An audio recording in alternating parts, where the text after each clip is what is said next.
The girl was still asleep as her body slowly slid downward, with nothing but thousands of meters of empty sky beneath her. She sensed something wrong, but it was already too late. Then something unexpected happened. She slowly opened her eyes, her pupils instantly dilating. She jerked upright, desperately clutching the rope, her heart pounding wildly.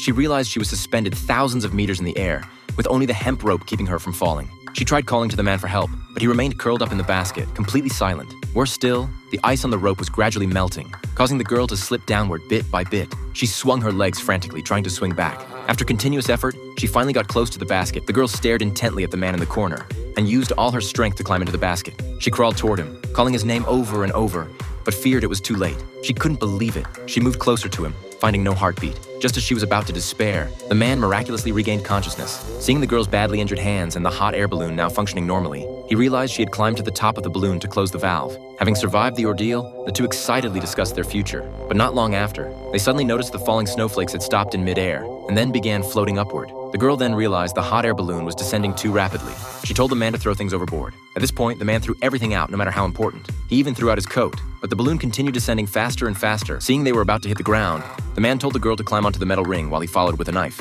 He needed to cut away the heaviest part, the basket. As the man cut faster and faster, the basket was severed from its connections until only 2 ropes remained. Watching the ground getting closer, the man grew increasingly anxious. As the last rope was cut, the balloon's descent slowed somewhat, but the experienced girl knew they were still falling too fast. From such a height, neither would survive. To the man's shock, the girl stood at the edge of the metal ring. She was willing to sacrifice herself to give the man a chance to survive. The man told her to stop, but he couldn't restrain her. At the critical moment, he looked up at the balloon and suddenly had an idea. He grabbed the ropes securing the balloon and cut them with one stroke. The hot air balloon instantly transformed into a parachute, slowly descending. The balloon plunged toward the forest. After what seemed like an eternity, they both finally regained consciousness and limped toward each other.